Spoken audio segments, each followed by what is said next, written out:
దేవుని కృప అన్నిటినీ తీర్చేది. Praise the lord, హల్లెలూయా. దేవుని కృప తోడుగా ఉంటే ఏమి జరుగుతుంది అనే విషయాన్ని పరిశుద్ధ గ్రంథం ద్వారా తెలుసుకున్నాం. నేను గతంలో మీకు చెప్పాను, మీరు గిద్యోను గురించి చదువుకొని రండి అని.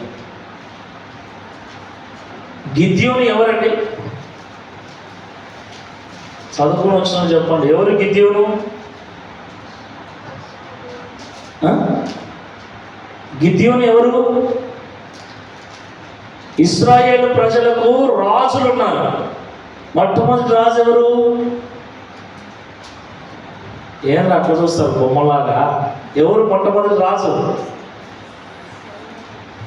మీవన్నీ బిట్టు పేపర్లో వచ్చే క్వశ్చన్లు. అది మొదటి ప్రవక్త ఎవరు? మొదటి రాజు ఎవరు? మొదటి మానవుడు ఎవరు? అది కూడా తెలియదు మీకు. చూడండి ఎక్కడ చూస్తారు. మొదటి మానవుడు ఎవరండి? అంత సడన్గా ఏడాస్తారు నాకు గుర్తు. కొంచెం ఆలోచన చేసుకునే ముందే రాత్రి. ఏమండి మొదటి మానవుడు ఎవరు? ఆదాము. మొదటి స్త్రీ ఎవరు? మొదటి కొడుకు ఎవరు? మొదటి కొడుకు కయ్యూడు కాదు, కయ్యను. మొదటి రాజు అట్లా అందించుకోండి. ఇప్పుడు చెప్పండి, రాజుల కంటే ముందు ఇజ్రాయేలీయులను నడిపించిన వాళ్ళు ఎవరు? ఎవరు? న్యాయాధిపతులు. ఆ న్యాయాధిపతులలో ఒకడే గిద్యోను. అర్థమవుతుందా? న్యాయాధిపతుల పేర్లు ఒక 4 పేర్లు చెప్పండి.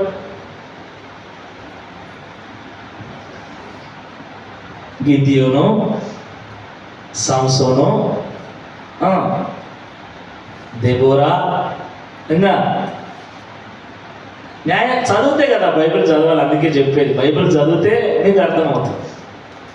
ఇజ్రాయేలుని ఏలినటువంటి న్యాయాధిపతులు. యొఫ్తా కూడా న్యాయాధిపతే. ఒక యూదులను పరిపాలించిన ఒక 4 రాజుల పేరు చెప్పరి. పోయేదే దావీదు కాడికి, వాళ్ళు గుర్తొచ్చేదే దావీదు.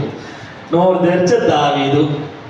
తర్వాత సొలొమోను. నెయ్యి 2 కామన్గా. తర్వాత ఇంకా ఆలోచించాలి. ఎందుకంటే పొద్దున వినేది వీళ్ళ గురించే, చదివేది వీళ్ళ గురించే. కాబట్టి చెప్పేటోళ్ళు కూడా ఇవే. చదవండి, బైబిల్ చదవండి దయచేసి. బైబిల్ చదువుతా ఉంటే మంచిది. రైట్. గిద్యోను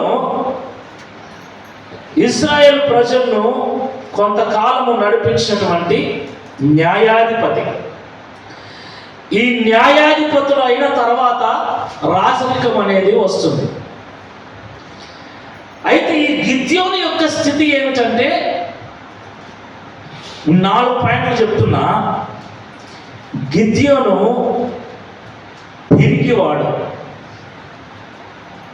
న్యాయాధిపతుల గ్రంథం 6 నుండి 7, 8 ఈ 3 అధ్యాయాలు తీసిపెట్టుకోండి. మొదటి పాయింట్, గిద్యోను ఎవరంటే పిరికివాడు. రెండవది, గిద్యోను ఎవరు అంటే వచ్చిన కష్టాన్ని బట్టి, బాధలను బట్టి దేవుడు మాకు తోడుగా లేడు కనుకనే మాకు ఈ కష్టాలు వచ్చాయి అని నమ్ముతున్నవాడు. మొదటి పాయింట్ చెప్పండి, గిద్యోను ఎవరు చెప్పాలి? పిరికివాడు.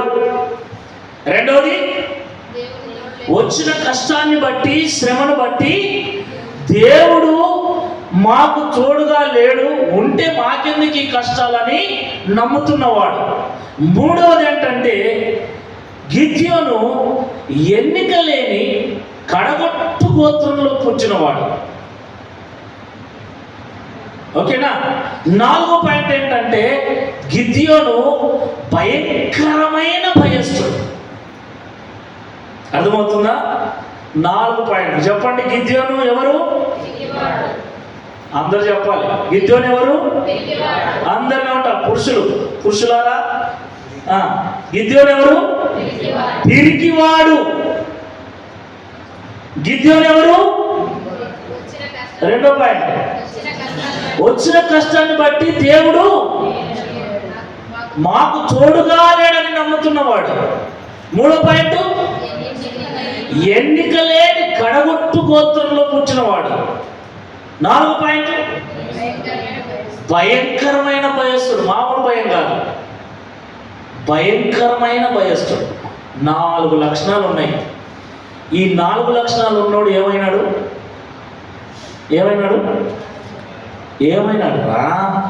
ఇశ్రాయేలు 12 గోత్రాల ప్రజలను నడిపించే న్యాయాధిపతి అయినాడు. How it is possible? ఒక పిరికోడు నాయకుడు ఎట్లా అవుతాడు?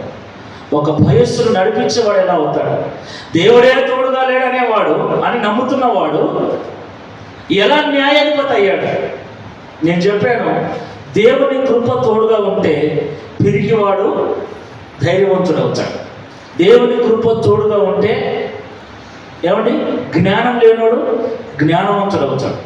దేవుని కృప తోడుగా ఉంటే అయోగ్యుడు యోగ్యుడిగా మారుతాడు. హల్లెలూయా, హల్లెలూయా.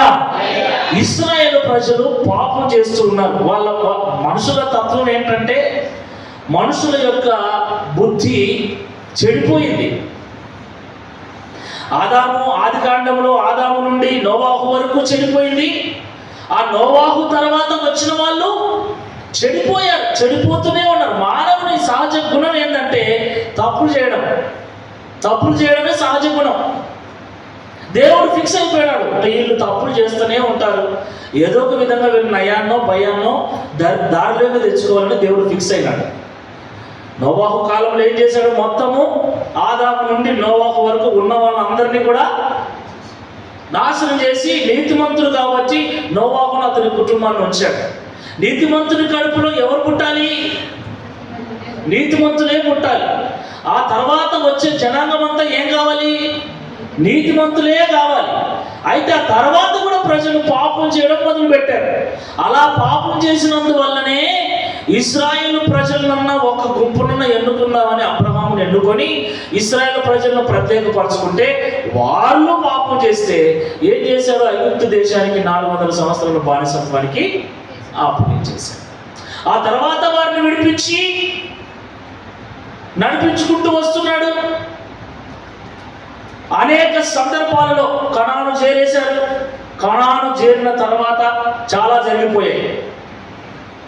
ఆ కనానుకు చేరిన తర్వాత జరిగిన సందర్భం ఇది. అంటే బబులోను చెరకు వెళ్ళక ముందు జరిగింది. వీళ్ళు పాపం చేస్తూనే ఉన్నారు, తప్పులు చేస్తూనే ఉన్నారు. దేవుడు శిక్షిస్తున్నాడు, దారిలోకి తెచ్చుకుంటున్నాడు.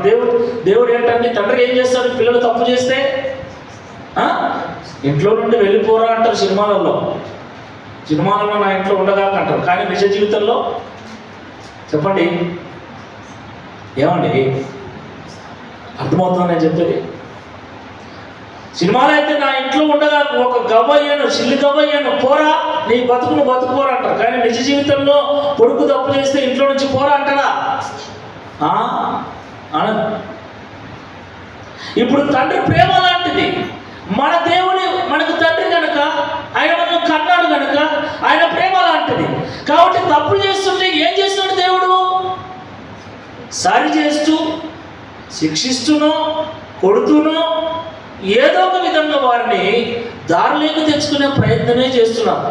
వీళ్ళేంటంటే కష్టం వచ్చినప్పుడేమో నాయనా అంటున్నారు, దారిలోకి వచ్చిన తర్వాత మళ్ళీ తప్పులు చేస్తారు. అంతే కదా మనం కూడా చేసేది. బాగలేనప్పుడేమో ఇంకా దేవుడే అన్నీ, బాగున్నప్పుడు విజ్ఞాపనకు ఎంతమంది వస్తారు? అందరు వస్తారా? రారు. ఎందుకు? ఏ రోగం ఉన్నోళ్ళు, బాగలేనోళ్ళు, ఇబ్బందులు ఉన్నోళ్ళు, సమస్యలు ఉన్నోళ్ళు, అవసరాలు ఉన్నోళ్ళు వాళ్ళు పోతారు. ఇంకో మాటలో చెప్పాలంటే ప్రార్థన దేవుడు ఎవరికి కావాలి? బాగలేని వాళ్ళకి కావాలి, డబ్బు లేని వాళ్ళకి కావాలి. మాకు అన్నీ ఉన్నాయి, మాకు దేవుడే అవసరం. మనిషి నైజం అది. దేవుడు కూడా ఫిక్స్ అయినాడు, వీళ్ళ హృదయం బాల్యం నుండి చెడ్డదేరా, నువ్వు ఇట్లా చంపుకుంటూ పోతే ఇంకా ఒకడు కూడా భూమి మీద ఉన్నాడు.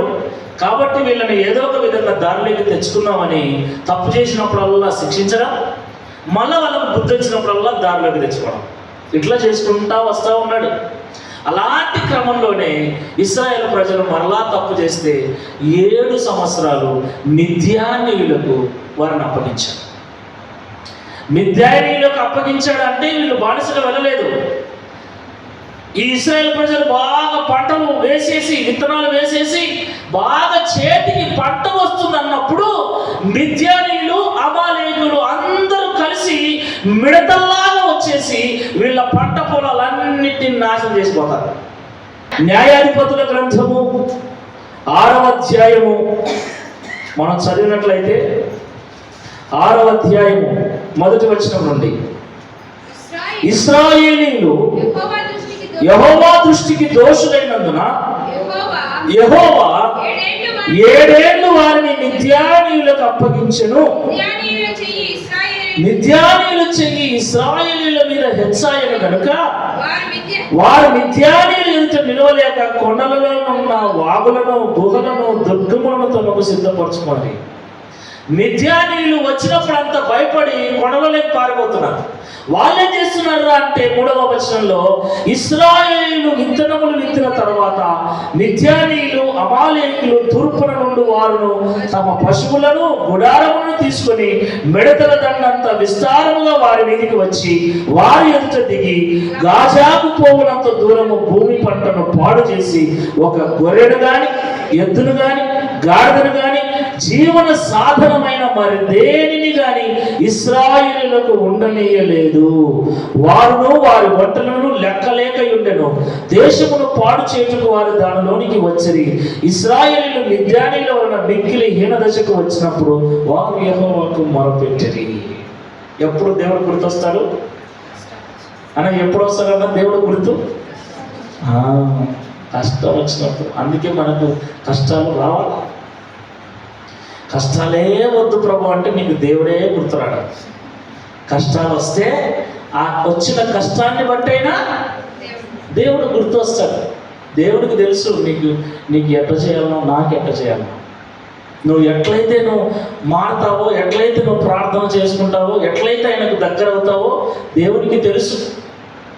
కాబట్టి ఆ స్థితిని బట్టి వారు దేవునికి మొరపెట్టారు. ఏముండట్లేదు, ఇంకా పంటకు చేతికి వచ్చిందిరా అనేసరికి వస్తారు శత్రువులు. ఏమో వంటలు వేసుకొని వస్తారంట. వాళ్ళు వచ్చి వీళ్ళ గొర్రెలను, ఎద్దులను, గాడిదలను ఒక్కదాన్ని కూడా ఉండేకుండా తీసుకుపోతారు. మళ్ళా సంవత్సరం దాకా రారు. మళ్ళా సంవత్సరానికి మొత్తం చదువు చేసి మళ్ళీ పంట వేసి పంట చేతికి వచ్చేసరికి మళ్ళీ వస్తారు. అట్లా ఎన్నేట్లయింది? 7 సంవత్సరాలు సరిగ్గా తినడానికి కూడా లేదు తిండి. అప్పుడు దేవుడు గుర్తొస్తే, అయ్యా మేము తప్పు చేసినామయ్యా, మమ్మల్ని క్షమించయ్యా అని దేవునికి ప్రార్థన చేశారు. Praise the Lord. అప్పుడు దేవుడు దూతను పంపించాడు. ఎవరిని విడిపించడానికి? ఇశ్రాయేలీయులను విడిపించడానికి. ఆ దేవుని యొక్క దూత ఎవరి దగ్గరికి వెళ్ళిందంటే గిద్యోను దగ్గరికి వెళ్ళింది. Praise the lord. గిద్యోను దేవదూత వెళ్ళేసరికి ఏం చేస్తున్నాడయ్యా? ఏం చేస్తున్నాడు? ఏమండి 11వ వచనం చదవండి. యెహోవా దూత వచ్చి అబీయజ్రీయుడైన యోవాషునకు కలిగిన ఒఫ్రాలోని మస్తకి వృక్షము క్రింద కూర్చుండెను. యోవాషు కుమారుడైన గిద్యోను మిద్యానీయులకు మరగయుండునట్లు గానుగ చాటున గోధుమలను దుల్లగొట్టుచున్నాడు. ఎవరికి భయపడి? మిద్యానీయులు చూస్తారేమోనని వారికి భయపడి సాటును కూర్చొని గోధుమలు ఎగరగొట్టుకుంటున్నాడు. ఎవరు? ఎవరు? నోరు తెరసండి. ఎవరు? అందరూ చెప్పండి. ఎవరు? ఏం చేస్తున్నాడు? ఏం చేస్తున్నాడు? చేను ఆయనదే, పంట ఆయనదే, దుల్లగొట్టుకుంటున్నదే ఆయనే. ఏం చేస్తున్నాడు? గోధుమలను దుల్లగొట్టు ఎదిరించుకుంటున్నాడు. ఎక్కడ కూర్చొని? ఎక్కడ కూర్చొని? చాటున. ఎందుకు చాటున కూర్చున్నాడు? మిద్యానీయులకు భయపడి వారికి మరుగై ఉన్నట్లు వారికి కనబడకుండా గానుగ చాటున గోధుమలను దుల్లగొట్టుచుండగా దేవుని దూత వచ్చి పరాక్రమము కలిగిన బలాఢ్యుడా అంటున్నాడు. పరాక్రమం కలిగిన భయపడతాడా? ఏమండి అర్థమవుతుందా నేను చెప్పే మాట? ఈయన ఏం చేస్తున్నాడు? మిద్యానీయులకు భయపడి సొంత పంటనే వారికి కనబడకుండా దాక్కొని మెల్లిగా కొట్టుకుంటుంటే దేవుడి దూత వచ్చి నిలబడి, పరాక్రమము కలిగిన బలాఢ్యుడా, దేవుడు నీకు తోడై ఉన్నాడు. హల్లెలూయా, హల్లెలూయా, హల్లెలూయా. భయపడి దులుపుతున్నాడు. నేను మొదటి పాయింట్ చెప్పాను, నేను ఎవరని? పిరికివాడు. పిరికి వాళ్ళే దాక్కుంటారు, అవునా కాదా? పరాక్రమం కలిగిన వాడైతే రానా చూసుకున్నాం అంటాడు. పిరికివాడు కాబట్టి భయపడి సొంత పంటను, సొంత గోధుమలను దాక్కొని దుల్లగొట్టుకుంటున్నాడు మెల్లిగా. అలాంటి పిరికివాడి దగ్గరికి వచ్చి దేవుడి దూత అంటున్నాడు, పరాక్రమము కలిగిన బలాఢ్యుడా, దేవుడు నీకు తోడుగా ఉన్నాడని. వెంటనే ఆ మాటకు ఏమంటున్నాడు? చదవండి. చిత్తమున ఏలినవాడా, యెహోవా మాకు తోడై ఉండిన యెడల ఈ కష్టాలు మాకెందుకయ్యా? రెండో పాయింట్ ఏంటి? వచ్చిన కష్టాన్ని, వచ్చిన శ్రమను బట్టి దేవుడు తనకు తోడుగా లేడని నమ్ముతున్నాడు. ఇప్పుడు వచ్చి మాట్లాడుతున్న వాడు దేవుడే, దేవుడి దూతనే అయినా దేవుడు నీకు తోడుగా ఉన్నాడని చెబుతున్నా గిద్యోను అంటున్న మాటలు ఏంటంటే, నిజంగా నువ్వు అన్నట్లు దేవుడే మాకు తోడుగా ఉంటే మాకెందుకు ఈ కష్టాలు అంటే, దేవుడు తోడుగా ఉంటే చెప్పండి కష్టాలే రాకూడదు. ఇట్లా చెప్తున్నారు పాస్టర్లు. దేవుడు తోడుగా ఉంటే ఏ కష్టం ఉండదు. దేవుడి దగ్గరకు వస్తే ఏ బాధలు ఉండవు, రోగాలు పోతాయి, సమస్యలు పోతాయి, ఇబ్బందులు పోతాయి. ఇంకంతే మీరు నిగనిగలాడుతూ ఉంటారు. ఇంకా 7 వారాలు వస్తే చాలు ఇంకా కలకల ఆడిపోతారు. ఏమండి బైబిల్ ఎక్కడ చెప్తుందండి? దేవుడు తోడై ఉంటే మాకెందుకు ఈ కష్టాలు? లేదబ్బా, దేవుడు మీకు తోడై ఉన్నాడు. అక్కడ రేపటి మాట చూడండి, 13వ వచనం. గిద్యోను చిత్తమున ఏలినవాడా, యెహోవా మాకు తోడై ఉండిన యెడల ఇదంతయు మాకేలా సంభవించెను? యెహోవా ఐగుప్తులో నుండి మమ్మల్ని రప్పించినని చెప్పుచు మా పితరులు మాకు వివరించిన ఆ అద్భుత కార్యములన్నీ ఏమాయను? యెహోవా మమ్మల్ని విడిచిపెట్టి మిద్యానీయుల చేతికి మమ్మల్ని అప్పగించనని అతనితో చెప్పగా, అంతటా యెహోవా అతని తట్టు తిరిగి బలము తెచ్చుకొని వెళ్ళి మిద్యానీయుల చేతిలో నుండి ఇశ్రాయేలీయులను రక్షింపుము. ఈయన వెళ్ళి ఎవరు భయపడి గాడిద సాగరం కూర్చొని గోధుమలు పట్టుకునే ఈయన పోయి ఇశ్రాయేలీయులను మిద్యానీయుల చేతిలో నుండి రక్షించాలంట. మళ్ళీ ఈయనకు దేవుడు పేరు పెట్టాడు. ఏమని? పరాక్రమము కలిగిన బలాఢ్యుడా. ఏదో పాట ఉంది ఒకటి, అదేనా? నీ కంటికి కనిపించే, నీ చెవులకు వినిపించే దేనిని గురించి భయపడకు. విన్నారా? వింటారు. ఎవరు అన్నారు? అనిల్ కుమార్ అన్న రాశాడు అనుకుంటా పాట. మా పిల్లలకు బలిష్టం అది, ఎక్కువ అదే పెట్టేవాళ్ళం. పెట్టినానా అని దాంతో పాటు గట్టిగా వాడేవాళ్ళు. ఏమండి? తిరిగి వానికి బలాఢ్యుడా అని పేరు పెట్టాడు. ఎస్, దేవుని కృప పిరికి వాడిని బలాఢ్యునిగా చేయగలదు. అతన్ని ఎలా బలపరచాల దేవుడు నేను మీకు చెబుతూ ఉంటా, మీరు ఓపికతో వినండి. ఈరోజు ఈ మాటల ద్వారా మనం బలపరచబడి మనకు ప్రార్థన రాదు. ఏమండి? నిజంగా మనకు తగినంత విశ్వాసమే లేదు, అంత భక్తే లేదు. అయినా ఈరోజు దేవుడు మనల్ని సంపూర్ణులుగా మారుస్తాడు. Praise the lord.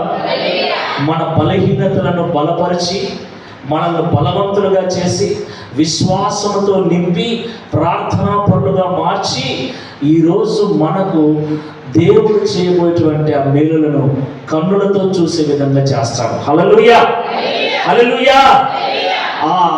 గిద్యోను చెబుతున్న మాటలు. అంతటా యెహోవా అతని తట్టు తిరిగి బలము తెచ్చుకొని వెళ్ళి మిద్యానీయుల చేతుల నుండి ఇశ్రాయేలులను రక్షింపుము, నిన్ను పంపిన వాడును నేనే అని చెప్పగా అతడు చిత్తము నా ఏలినవాడా, దేని సహాయము చేత నేను ఇశ్రాయేలీయులను రక్షింపగలను?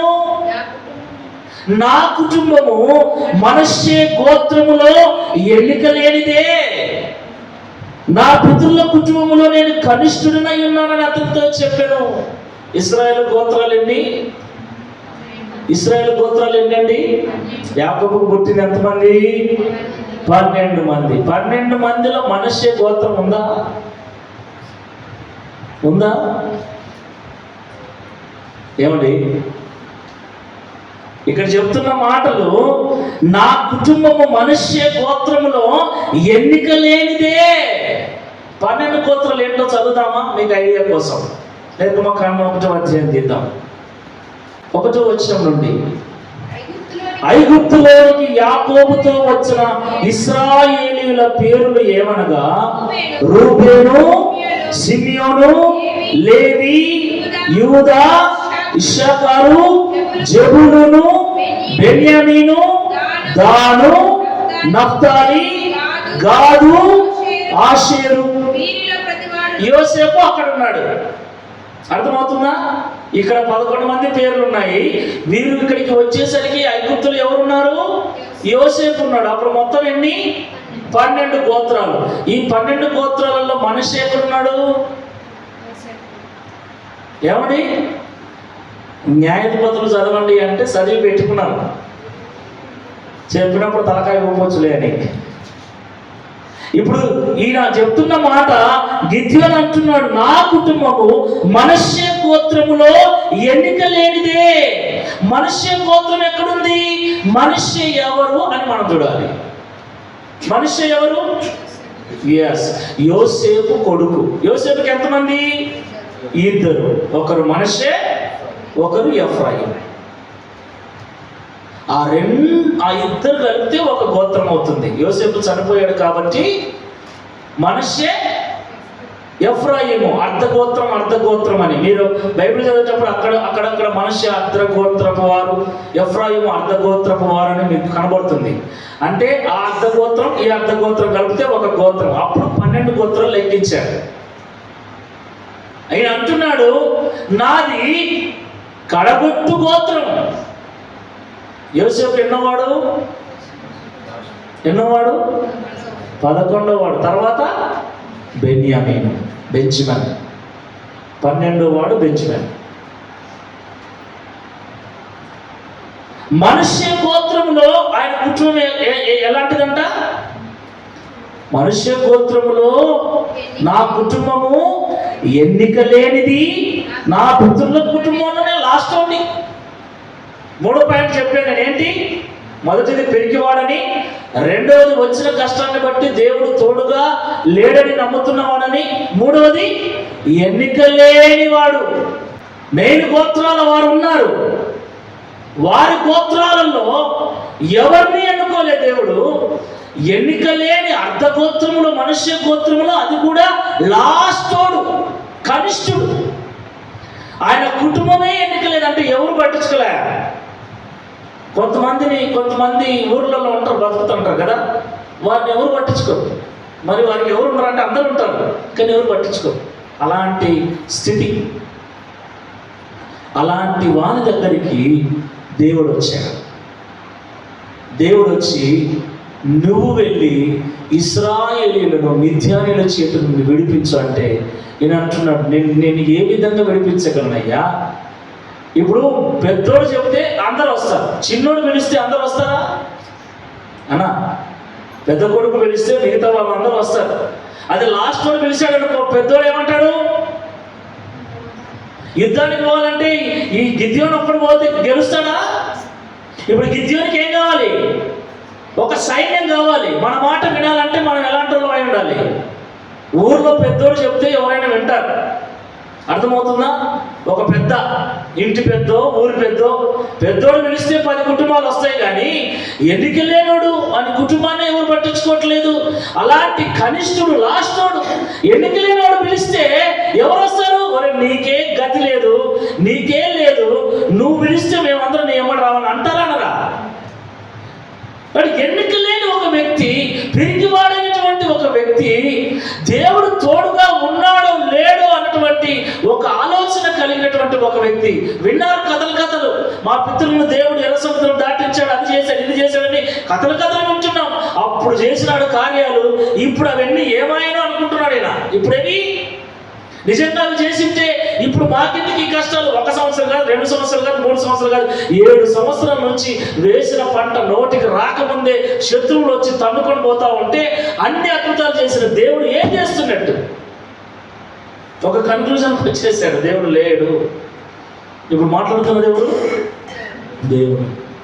దేవుడు నీకు తోడుగా ఉన్నాడు, నువ్వు వెళ్ళు. సరే, నేను వెళ్ళాలంటే నువ్వేం చేయాలంటే ఇక్కడే ఉండు.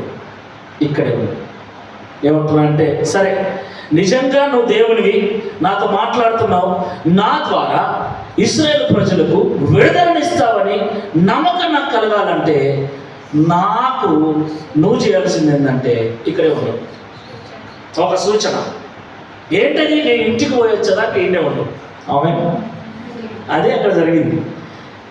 నేను ఇంటికి పోయేస్తా, ఇంటికి పోయి నీకోసం నేను భోజనం వండుకొని వస్తా, నేను భోజనం తీసుకొని వచ్చేదాకా నువ్వు ఈయన్నే ఉండు. కన్ఫర్మేషన్ చేసుకుంటున్నాడు నువ్వు నిజంగా దేవుని వాడి. ఇంటికి పోయి ఏం చేశాడు కదా? మేకపిల్లను కోసినాడు.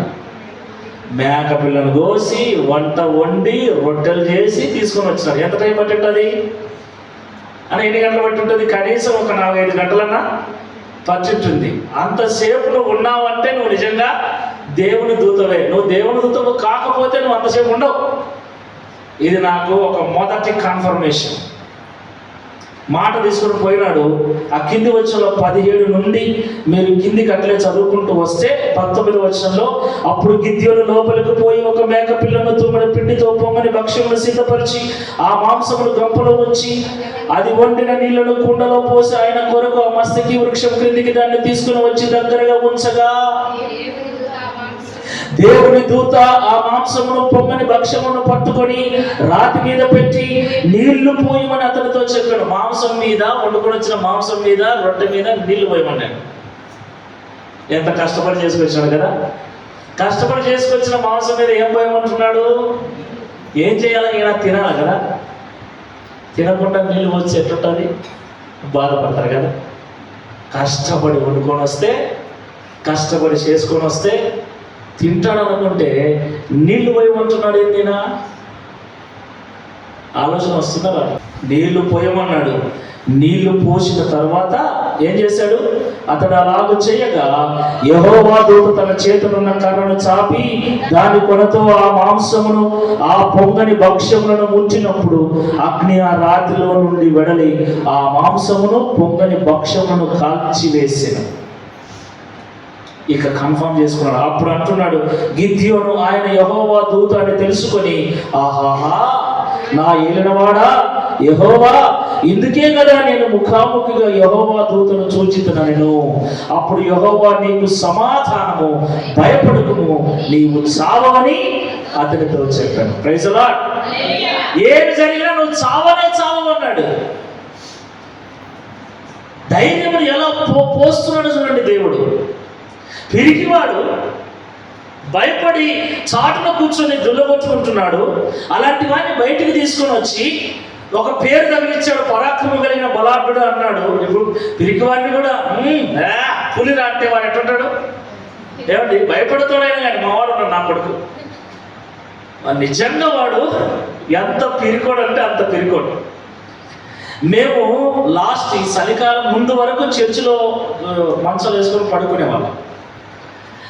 ఇక భోజనం చేసిన తర్వాత చర్చలు పడుకున్నప్పుడు పొరపాటున నీళ్ళే కావాలనుకోండి, అయితే దేవుని కృపను బట్టి మా పిల్లలు మా మాట వింటారు.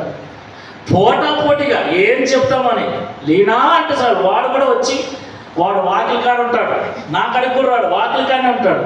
ఈ పిల్ల దగ్గరకు వచ్చి నేను చెప్తే వాడు ముందు తేవాలని అది దేవుని మహాకృప. Praise the lord.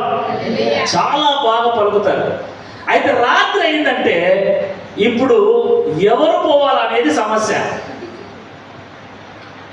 ఇప్పుడు పెద్దది కాబట్టి ఆ అమ్మాయికి చెప్తామంటే ఆ అమ్మాయి వాడికంటే పిరికిది. ఇప్పుడు వాడేం చేస్తాడంటే, రాక నేను నీకు తోడుకొచ్చా అంటాడు. ఇంకా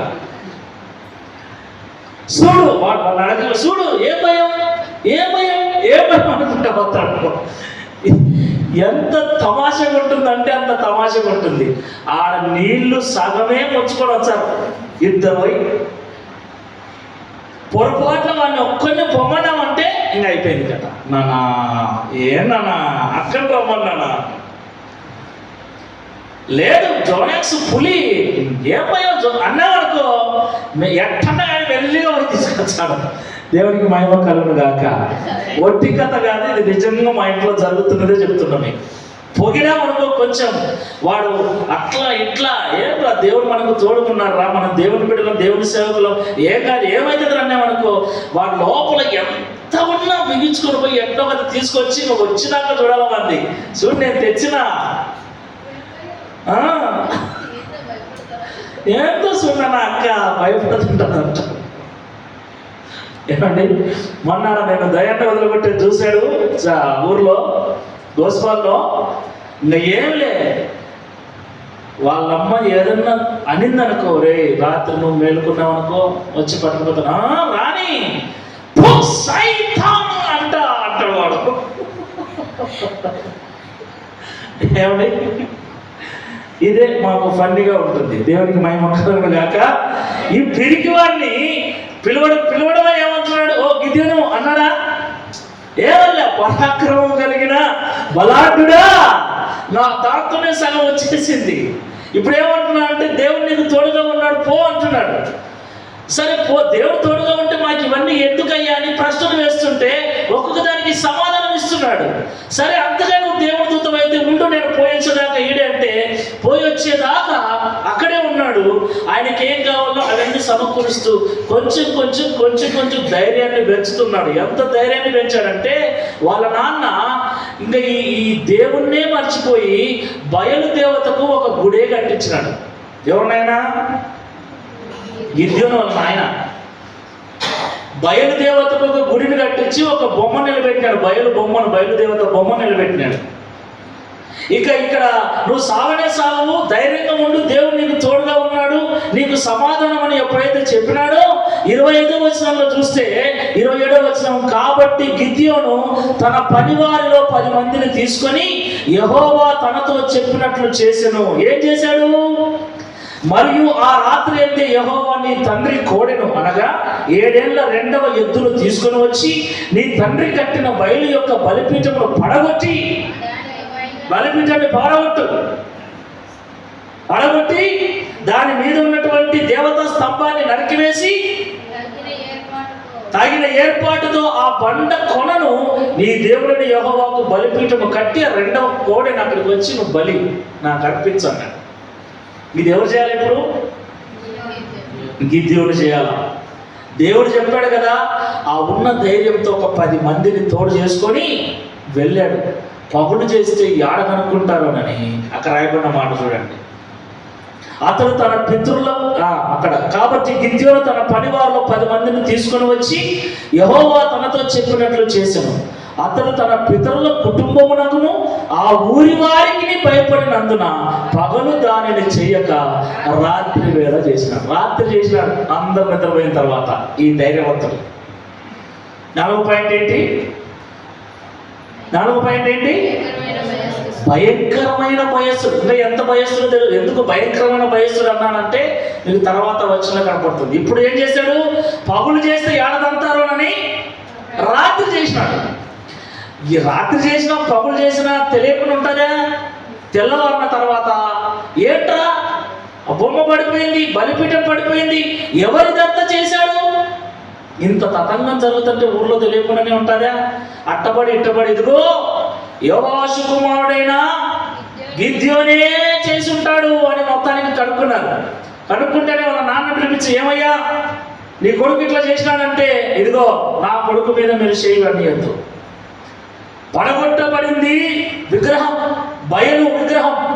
బయలు దేవుడైతే వీడిని వాడే శిక్షిస్తాడు, బయలే శిక్షిస్తాడు.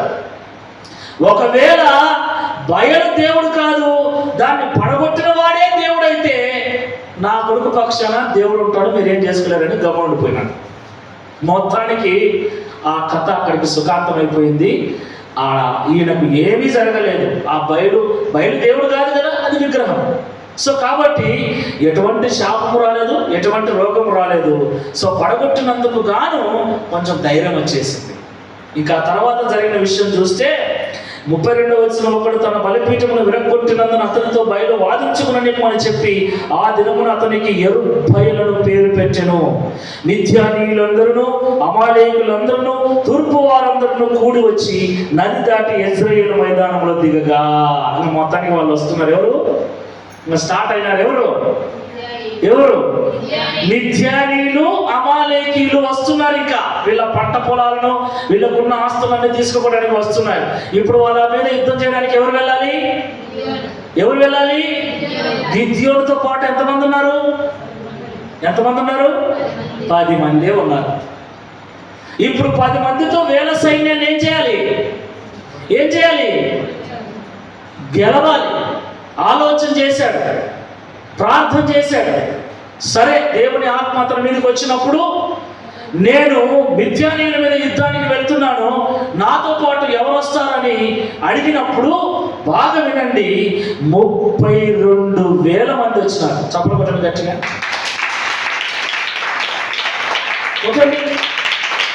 హల్లెలూయా. కనిష్ఠుడు, ఎన్నికలేని గోత్రంలో ఉన్నవాడు, లాస్ట్ ఏమాత్రం కూడా విలువ కలిగినటువంటి కుటుంబంలో కాకుండా ఎన్నికలేని కడగొట్టు కుటుంబంలో ఉన్నటువంటి వ్యక్తి పిలిస్తే 32,000 మంది వచ్చినారు. పోవచ్చు కదా, 32,000 మంది వస్తే నయ్యమండి. ఒకరికి 10 మంది అయినారు. 10 మంది ఏకంగా పిలిస్తే అక్కడ మీరు 33 నుంచి మీరు చూసుకుంటూ వస్తే 40 వరకు మీరు అక్కడ చూస్తే, అతను పిలిచినప్పుడు Zebulun, Naphtali, Asher. Praise the lord. Asher ఎవరు? వాళ్ళ పెదనాయన గారు. యాకోబు 12 మంది కొడుకులు ఆషేరు, నఫ్తాలి, జబూలూను. ఆ గోత్రముల కుటుంబపు వారందరూ వచ్చారు, మనుష్యులందరూ వచ్చారు. వీళ్ళ మనుష్య గోత్రంలో వాళ్ళందరూ వచ్చారు. వాడు పిలిస్తే నేను ఎందుకు రావాలని ఆలోచన చేయకుండా అందరూ వచ్చేసారు. అలా వారిని అందరినీ నడిపించి గిద్యోనుకు ఒక సైన్యాన్ని ఏర్పరిచింది దేవుని కృప. Praise the lord. రైట్. ఇంకా వెళ్ళాడా? అందరూ చుట్టూ నిలబడిన తర్వాత దేవునితో మాట్లాడుతున్నాడు. ఏమని? నిజంగా నువ్వు నాకు మిద్యానీయులను ఓడిస్తావు నా ద్వారా అనటానికి నాకు ఇంకొక సూచన, ఏమనుకోకుండా ఒక సూచన, ఒక గుర్తు ఏంటి? నా గొర్రె పొచ్చునంతటిని కూడా నేను కత్తిరించి నా కలంలో వేస్తాను. తెల్లారేసరికి గొర్రె పొచ్చు మీద మాత్రమే మంచు పడాలా, నేల మీద మంచు పడకూడదు, పొడి పొడిగా ఉండాలా అన్నాడు. ఎవరితో? దేవుడితో. సరేలే అన్నాడు దేవుడు. తెల్లవారిన తర్వాత చూస్తే గొర్రెపొచ్చు మీద మాత్రమే మంచు కురిసింది, మిగతా నేల పొడి పొడిగా ఉంది. దేవునికి మహిమ కలుగును గాక. ఆ పొచ్చు అంతటి కూడా పిండితే మంచు నీళ్లు బకెట్లు అయినాయి. ఆడికైనా పోవాలా? మళ్ళీ అంటున్నాడు, ప్రభువా ఏమనుకోవద్దు ప్రభువా, నా మీద కోపడద్దు ప్రభువా. అంటే ఏంట్రా అంటే, ఇంకొక్కసారి ఏం చేయాలి? ఈసారి గొర్రెపొచ్చు వేస్తా, గొర్రెపొచ్చు పొడిగా ఉండాలా, మిగతా నేల మీద మంచు పడాలా. ఎంత ధైర్యవంతుడు కదా! ఎన్ని సూచనలు అడిగాడు చూడండి. సరేపో అన్నాడు దేవుడు. తెల్లవారు చూస్తే గొర్రెపొచ్చు మాత్రం పొడి పొడిగా ఉంది, మిగతా నేల మీద అంతా మంచు పడింది. ఇంకా కన్ఫర్మ్ చేసుకున్నాడు. దేవునికి మహిమ కలుగును గాక. హల్లెలూయా. భయంకరమైన భయస్తుడు అన్నాను కదా, అంతటితో అయిపోలే, ఇంకొంది తర్వాత. ఎందుకంటే 32,000 మంది ఉన్నారు కదా, 32,000 మంది కలిసి ఇంకా గాంభీర్యంగా పోతుంటే దేవుడు అన్నాడు, గిద్యోను 32,000 మంది అంటే చాలా ఎక్కువయ్యా. ఏమన్నాడు? 32,000 మంది అంటే చాలా ఎక్కువయ్యా. అంటే ఏం చేయాలి ప్రభు అంటే, వీళ్ళల్లో ఎవరెవరికైతే భయం అవుతుందో వాళ్ళందరూ ఇంటికి పోమని అన్నాడు. మళ్ళా ఒక చిక్కొచ్చి పడాడు. సరే చెప్పినవాడు దేవుడు కదా, అందరి వైపు తిరిగి ఇదిగో ఎవరెవరికైతే యుద్ధం అంటే భయం ఉందో వాళ్ళందరినీ ఇంటికి పోండి అంటే 22,000 మంది పోయినారు. ఎంతమంది మిగిలినారు? 10,000 మంది మిగిలినారు. వారిని సగం మంది అని ఉంటారులే అనుకున్నాడు. 32,000 మందిలో 22,000 మంది ఎన్నికి వెళ్ళిపోతే 10,000 మంది ఉన్నారు. సరేలే ముక్కుతున్నాం అడుగుతున్నా, సరేలే దేవుడు చూసుకుంటాడు కదా, నా 10,000 మందితోనే పోతా అంటే మళ్ళీ దేవుడు అంటాడు, ఈ 10,000 మంది కూడా ఎక్కువే గిద్దేవుడు అంటాడు. ఏమండి, ఏదో భయపడుకుంటున్నో ఎట్టునో కథ గోధుమలు కొట్టుకుంటా ఉండేవాడిని ఉండకుండా అనుకోలేటాడా? ఈ 10,000 మంది కూడా ఎక్కువే. మరి ఏం చేయాలి? వీళ్ళందరినీ ఏటి దగ్గరికి తీసుకుపోయిన తర్వాత ఎవడైతే నీళ్లు దోషుడికి తీసుకొని గతికి తాగుతాడో వాడిని, ఎవడైతే మోకాళ్ళ మీద కూర్చొని తాగుతాడో వాడిని 2 గుంపులు చేయన్నాడు. అలాగా 10,000 మందిలో 2 గుంపులు చేస్తే దోషినికి తీసుకొని తాగిన వాళ్ళు 300 మంది, కూర్చొని కృంగిపోయి నీళ్లు తాగిన వాళ్ళు 9,700 మంది. అప్పుడు దేవుడు అంటాడు, ఈ 9,700 మందిని ఇంటికి పంపి అంటాడు. ఇప్పుడు మిగిలేదు ఎంతమంది? 300 మందే ప్రభు అంటే ఈ 300 మందితోనే నేను మిథ్యానీయులను ఓడించబోతున్నాను అన్నాడు. Praise the lord. దేవుడేమో అంటనే ఉన్నాడు, కానీ ఈయనకేమవుతుంది? సరేలే ఏది ఏమైతేనేమో ఇంకా సావరేమో 300 మందిని తోడుకొని పోతా ఉన్నాడు. శత్రువులందరూ రాత్రి అయింది, మైదానంలో బాగా గుడాలు వేసుకొని ఉన్నారు. రాత్రి 300 మందిని తీసుకొని పోయినాడు. అందరూ లోయలో ఉన్నారు, గట్టు మీద ఉన్నాడు ఈయన. అప్పుడు దేవుడు అంటాడు, నువ్వు ఒక్కనివే పోయి రాపో, ఒకసారి చూసుకొని రాపో అంటాడు. 8వ అధ్యాయం 9-10 వచనం కనపడుతుంది. ఒకసారి చూడండి. ఆ రాత్రి యెహోవా అతనితో ఇట్లనెను, నీవు లేచి దండు మీదికి పోము. నువ్వు లేచిపో. 300 మంది ఉన్నారు. ఏమంటున్నాడు దేవుడు? నువ్వు లేచి దండు మీదికి పో, నీ చేతికి వారిని అప్పగిస్తాను. దేవుడు అంటున్నాడు, ఒకవేళ నీకు భయం అయితే, చూడండి, ఒకవేళ నువ్వు పోవటానికి నీకు భయమైన ఎడల నీ పనివాడైన పూరాతో కూడా దండుకు దిగిపో. ఏది ప్రభా, ఇంత దూరం వచ్చినా నా వెనకాడికి అవుతుంది, నువ్వు ఒక్కడు పోయినాడా? చూడండి 11వ వచనంలో, వారు చెప్పుకొనుచున్న దానిని వినిన తర్వాత నీవు ఆ దండులోనికి దిగిపోవుటకు నీ చేతులు బలపడునని చెప్పగా అతడును అతని పనివాడైన పూరాయును ఆ దండులోనున్న సన్నద్ధుల యుద్ధకు పోయిరి. ఎంట పెట్టుకొని పోయినాడు. తోడు రారా. ఎందుకు భయంకరమైన భయసురణ అంటే అందుకన్నమాట. పిరికివాడు, ఎన్నికలేని గోత్రములో ఉన్నవాడు, దేవుడు ఉన్న కష్టాన్ని బట్టి, వచ్చిన శ్రమను బట్టి దేవుడు తోడుగా ఉంటే ఇట్లెందుకు అవుతుందని దేవుడు తోడుగా లేడని భావిస్తున్నవాడు, ఏ పనైనా ఒంటరిగా చేయడానికి ధైర్యం లేనటువంటి భయంకరమైన భయస్థుడు, పనివాన్ని ఎంట పెట్టుకొని పోయినాడు. చూడండి, వీరుడు, పరాక్రమం కలిగిన బలాఢ్యుడు పనివాన్ని వెంట పెట్టుకొని పోయినాడు. అక్కడికి వెళ్ళిన తర్వాత వాళ్ళు ఆ గుడాల దగ్గరికి పోయిన తర్వాత ఒక గుడారంలో మాటలు వింటా ఉన్నాడు. ఒకరికి కళ వచ్చిందంట. ఆ రోజు రాత్రి కళ వచ్చి లేచి మాట్లాడుతున్నాడు, నాకు ఒక కళ వచ్చిందిరా అంటున్నాడు. గుడారంలో ఉన్నాడు. ఏం కళ అంటే, ఒక యవల రొట్టె వచ్చి మిథ్యానీయుల దండులోనికి దొర్లి ఒక గుడారములకు వచ్చి దానిని పడగొట్టి తలక్రిందు చేసినప్పుడు ఆ గుడారము పడిపోయినని చెప్పాడు. అప్పుడు రెండవ వాడు అంటాడు, అది ఏవాషు కుమారుడైనా గిద్యోను కట్టకమే తప్ప మరొకటి కాదురా, దేవుడు మనల్ని వారి చేతికి అప్పగించబోతున్నాడు అనగానే ఈయనకు ఊపు వచ్చింది. ఇంకా వెంటనే సైగ చేసినాడు ఎవరికి? 300 మందికి. వాళ్ళకు వచ్చేటప్పుడు సిద్ధం చేసినాడు ఏమని అంటే 300 మందికి 300 బూరలు, 300 కుండలు, 300 దివిటీలు, ఒక్కొక్కరికి ఒక్కొక్క కుండ, ఒక్కొక్క దివిటి. దివిటి అంటే ఏంటి? అగ్ని ఉంటుంది. తర్వాత బూర. 300 మందిని మళ్ళీ 3 భాగాలుగా చేసినాడు. 100 100 100. ఆయన ఒక 100 మందికి గుంపుకు లీడర్గా ఉన్నాడు. ఇదిగో మేము ఆ కొనకు వెళ్తాం,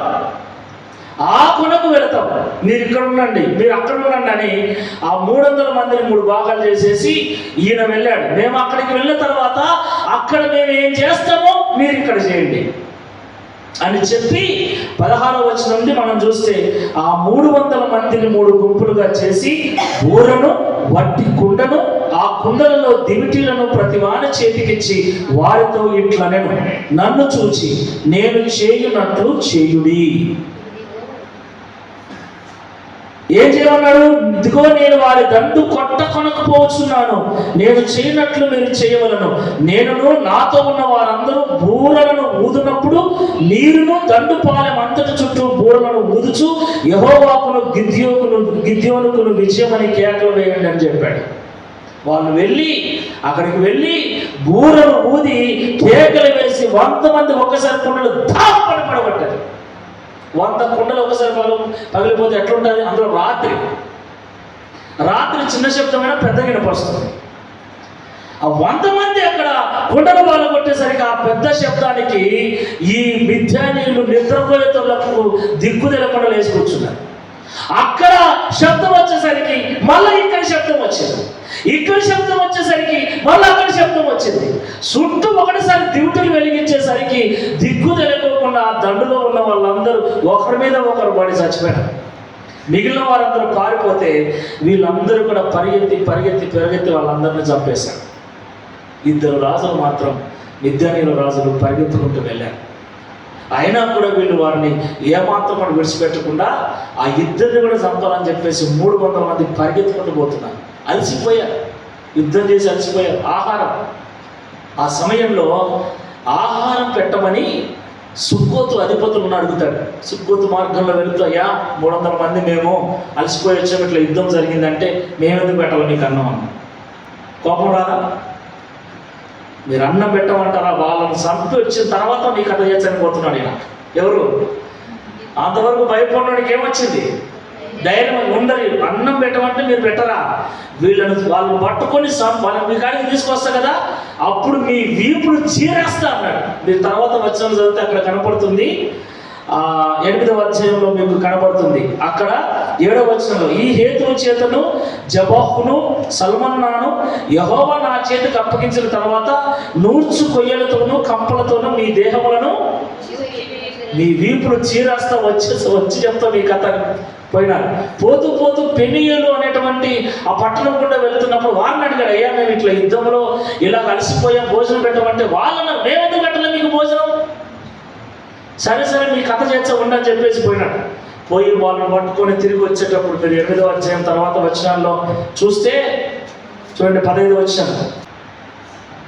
అప్పుడు అతను సుక్కోతు వారి యొద్దకు వచ్చి జబహు షల్మున్నా అను వారి చేతులు నీ చేతికి చిక్కినవి కనుక నా అలసియున్న నీ సేనకు మేము ఆహారము ఇయ్యవలను అని మీరు ఎవరి విషయము నన్ను దూషించుతారో ఆ జబహును షల్మున్నాను చూడుడి అని చెప్పి ఆ ఊరి పెద్దలను పట్టుకొని నూర్చు కొయ్యలను బొమ్మ చెవులను తీసుకొని వాటి వలన సుక్కోతు వారికి బుద్ధి చెప్పెను. తర్వాత అతడు పెనియేలు గోపురమును పడగొట్టి ఆ ఊరి వారిని చంపెను.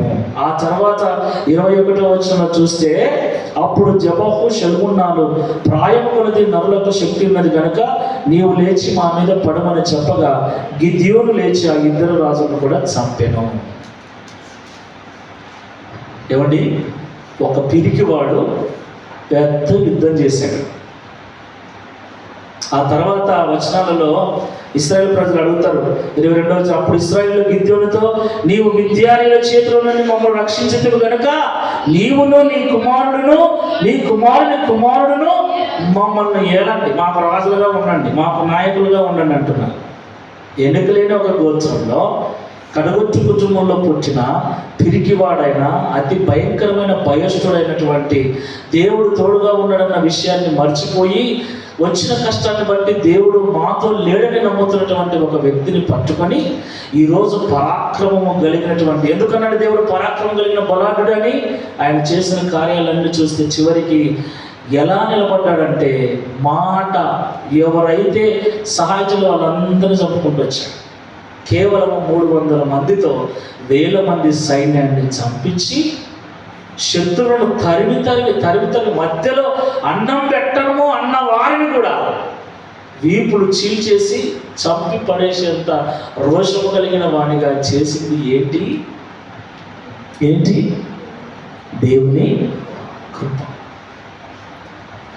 దేవుని కృప మనతో ఘనకార్యాలు చేయిస్తుంది. హల్లెలూయా. గొప్ప కార్యాలు చేయిస్తుంది.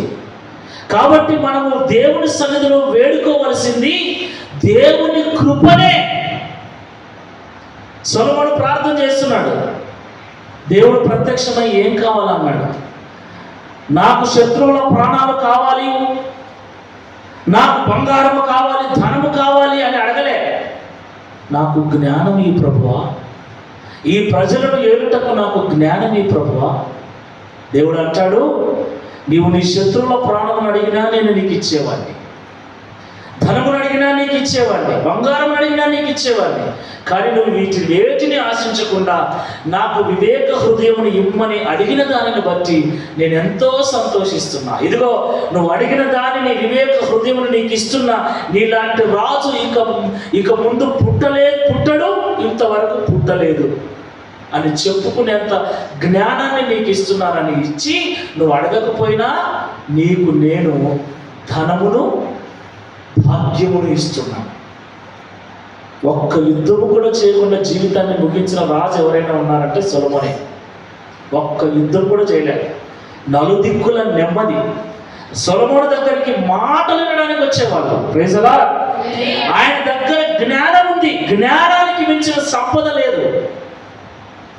ఆ జ్ఞానాన్ని కోరాడు. ఇప్పుడు దేవుడు మనతో మాట్లాడుతున్నాడు. కృపకు మించిన ఐశ్వర్యం లేదు, కృపకు మించిన గొప్పది లేదు. మనం కృపను కోరుకుంటే ఆ కృపనే మనకు అన్ని తెచ్చిపెడుతుంది. సొలొమోను జ్ఞానాన్ని కోరుకున్నాడు. ఆ జ్ఞానమే అతనికి సమస్తాన్ని తీసుకొచ్చి పెట్టింది. రాజుల గ్రంథం మొదటి గ్రంథం 4వ అధ్యాయం 22వ వచనం.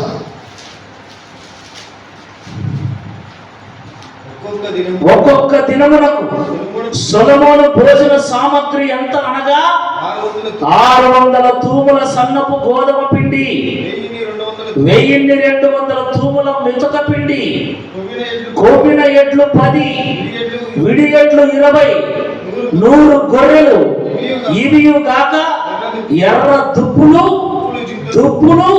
జింకలు, క్రోపిన బాతులు తేబడెను. Praise the lord. ఎన్ని రోజులకి ఇవన్నీ రా? ఎన్ని రోజులకు? ఒక్క రోజుకు ఎన్నో చూడండి. ఎన్ని? 600 తూముల పిండి. తూము అంటే ఎన్ని కేజీలు అయ్యా? తూమెడు అంటే ఎంత? ఎప్పుడన్నా పలకండి మీరు, అవకాశం వచ్చింది. ఒక తూమెడు 32 పళ్ళు. 600 తూములు అంటే తూమెడు ఒకటేనా అయ్యా? ఒకటే కదా, ఒకటే అనుకుందాంలే. 600 ఇంటూ 32 చెల్లును లేండి. ఎన్ని కేజీలో, ఎన్ని పళ్ళే కదా, కేజీల పడి మళ్ళా కేజీన్నర. ఒక పడి అంటే కేజీన్నర వేసుకోండి. 600 తూముల సన్నపు గోధుమ పిండి, 1200 తూముల ముతక పిండి, కొవ్విన ఎడ్లు 10, మామూలు ఎడ్లు 20, 100 గొర్రెలు, ఇవియు కాక ఎర్ర దుప్పులంట, మామూలు దుప్పులంట, జింకలంట, కొవ్విన బాతులంట. ఒక్క రోజుకు మనం అడిగే కోరిక శ్రేష్టమైనదైతే, దేవుణ్ణి మనం అడిగే కోరిక శ్రేష్టమైనదైతే, దేవుడు మెచ్చి మనకిచ్చే వరాలు ఎలా ఉంటాయో మీరు ఆలోచించండి. సొలొమోను అడిగిన కోరిక దేవునికి నచ్చింది. సొలొమోను అడిగాడు, జ్ఞానమి ప్రభువా, వివేకమి ప్రభువా అన్నాడు. దేవుడు మనకు ప్రత్యక్షమై నీకేం కావాలంటే ఏం కోరుకుంటావయ్యా పెద్దనా చెప్పయ్యా, మన కోరికలు ప్రభా నీ జీవితంలో సావనే కూడదు, ఎప్పుడు ఇట్టే ఉన్నానా, జీవితంలో ముసలోనే కాకూడదు, తెల్లెంటికలే రాకూడదు, బట్టతలనే రాకూడదు. మన కోరిక నల్లగా పుట్టించడం తెల్లగా చెయ్యి, బీరువా నిండా డబ్బులు. ఒకడు అడిగినా అంట, దేవుడు ప్రత్యక్షమై ఏ వరం కావాలో కోరుకు అంటే నేను పట్టుకునేదంతా బంగారం కావాలన్నాడు. ఏమండి, నేను ఏది పట్టుకుంటే అది బంగారం కావాలా, ఎంత పెద్ద కోరికనో. సరే ఓకే తదాస్తు అన్నాడంట. నేను ఆ సంబరంలో పోయి గోడను పట్టుకోవడమే, స్తంభాలు పట్టుకోవడమే, గిన్నెలు పట్టుకోవడమే, చెప్పులు పట్టుకోవడమే, పట్టుకునేటివన్నీ బంగారే, పట్టుకునేటివన్నీ బంగారే. ఆకలైంది, తిరిగి తిరిగి పట్టుకొని ఆకలైంది. టేబుల్ మీద కూర్చున్నాడు, భోజనం వచ్చేసింది, కలుపుకోవడానికి చేయి పెడితే బంగారం అయింది. అరే అన్నం తిండికి కూడా లేదు, అన్నం మెతుకులన్నీ బంగారం మెతుకులైనాయి, తింటారా? నీళ్లు తాగుదామని గ్లాస్ పట్టుకుంటే బంగారం అయిపోయింది. ఇంకా సందిగ్ధతలో పడ్డాడు, దిగులు చేస్తూ ఉన్నాడు. ఆపిల్ పండు తిందామంటే బంగారం అయిపోయా, ద్రాక్ష పండు తిందామంటే బంగారం అయిపోయా, ఏం పట్టుకున్నా బంగారం అయిపోతుంది. ఈ బాధలలో ఆయన ఉంటే డాడీ అని పరిగెత్తుకుంటూ వచ్చింది కూతురు. ఈ బాధలలో ఆయన ఉంటే డాడీ అని పరిగెత్తుకుంటూ వచ్చి రావద్దమ్మా రావద్దమ్మా రావద్దమ్మా. ఆ పిల్లకి అర్థం కాలే, రావద్దమ్మా అనే కొద్ది పిల్లలు ఏం చేస్తారు, మా పిల్లలు అంతే, రావక్కడంటే నచ్చవాడు, ఇంకా మీద పడతాడు. వచ్చి పట్టుకుంటాడే బంగారం అయిపోయింది. ఏమండి, మన కోరిక శ్రేష్టమైనది అయితే అప్పుడు ఏడ్చుకుంటా మళ్ళీ అడిగాడు, ఏడ్చుకుంటా ప్రార్థన చేసి మళ్ళీ దేవుడు వచ్చాడు. నా బుద్ధి తక్కువ ప్రభువా, నా బుద్ధి తక్కువ ఈ కోరిక అడిగాను, వద్దు నాకు ఈ వరం వద్దు. మనం ఏం అడుగుతున్నాం? దేవుడి సన్నిధికి వచ్చి మనం ఏం అడుగుతున్నాం? మన కోరిక శ్రేష్టమైనదైతే, దేవుడు మెచ్చేదైతే మనకు తక్కువ చేయరు. దావీదు అంటున్నాడు, దేవుని యొక్క కృప ఉంది. ఆమేన్, హల్లెలూయా. దేవుని యొక్క కృప ఉంది. నువ్వు కృప నాకే ప్రభు అని అడుగు, నీ కృప నాకు తోడుగా ఉంచు ప్రభు అని అడుగు. నువ్వు ఏమడగాకు, ధనమొద్దు, ధాన్యం వద్దు, మనులొద్దు, మాణిక్యాలొద్దు, పేరులొద్దు, ప్రతిష్టలొద్దు, ఉద్యోగం వద్దు, ఏవద్దు, నీ కృప నాకు తోడుగా ఉంచు ప్రభువా.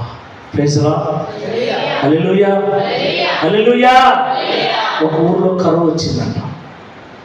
ఏమో కథలు వస్తున్నాయి ఈరోజు,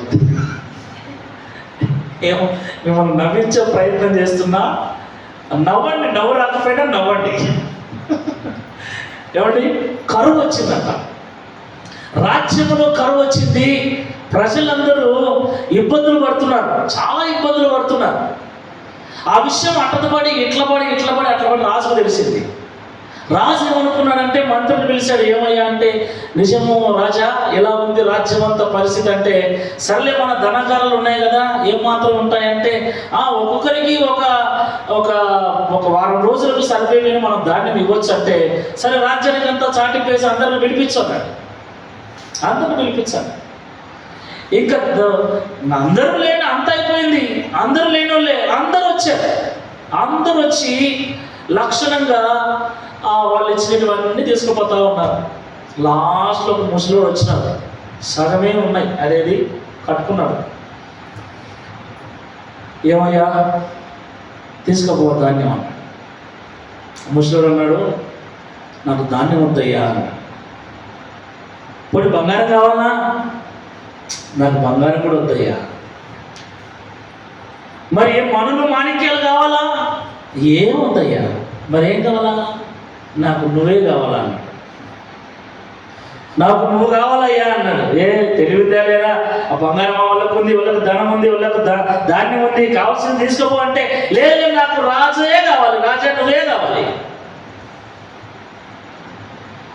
అందరికి నవ్వైంది. వీడి తిక్కలోడా రాజును తీసుకుపోయి ఏం చేస్తాడు అని నవ్వే వాళ్ళు నవ్వుతున్నారు, అరిసే వాళ్ళు అరుస్తున్నారు.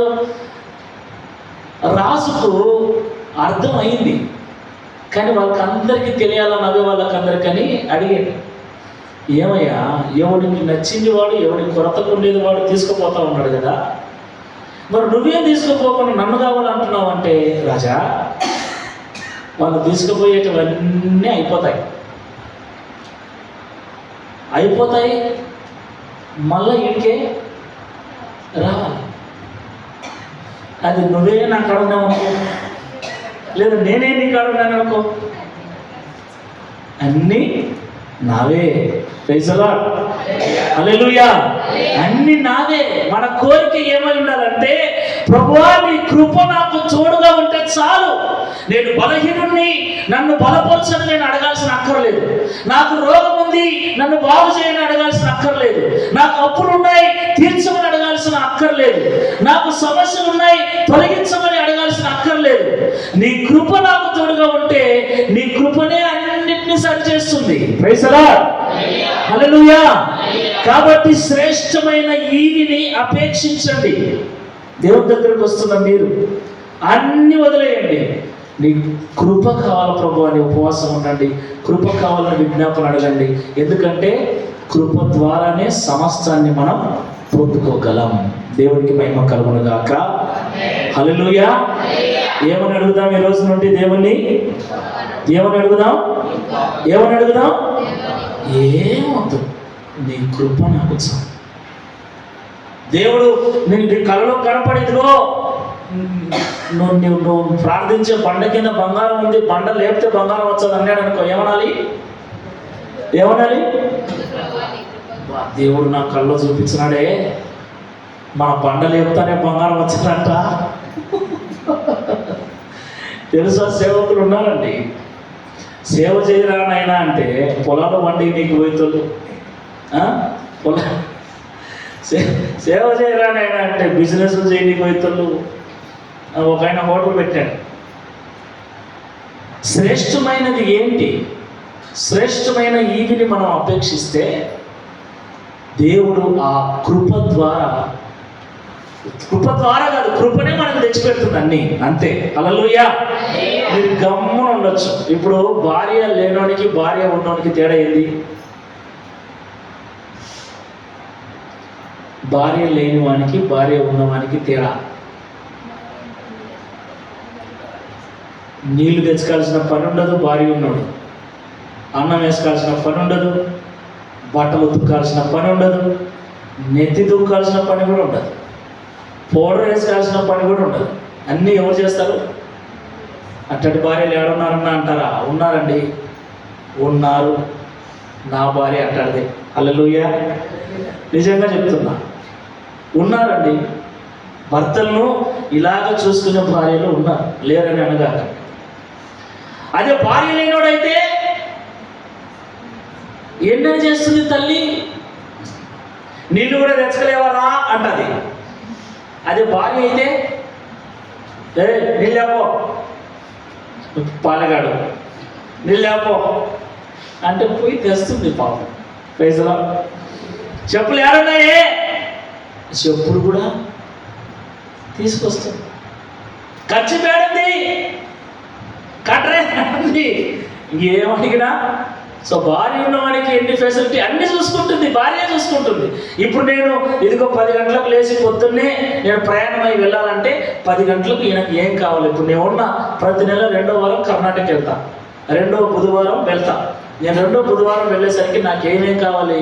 బ్యాగులు ఏమి ఉండాలి? పేస్టు, బ్రష్, షాంపులు, ఆ బూట్లు, షూ పాలిష్ చేయడము, ఆ తర్వాత దానికి సాక్షులు పెట్టడము, అన్నీ. ఇక నేనేం చెప్పను, స్వెటర్తో సహా రాత్రి ఏం వేసుకుంటాను, జర్నీకి ఏం వేసుకుంటాను, అక్కడ మీటింగ్కి ఏం వేసుకుంటాను, తిరిగి వచ్చేటప్పుడు ఏం వేసుకుంటాను మీకు తెలీదు.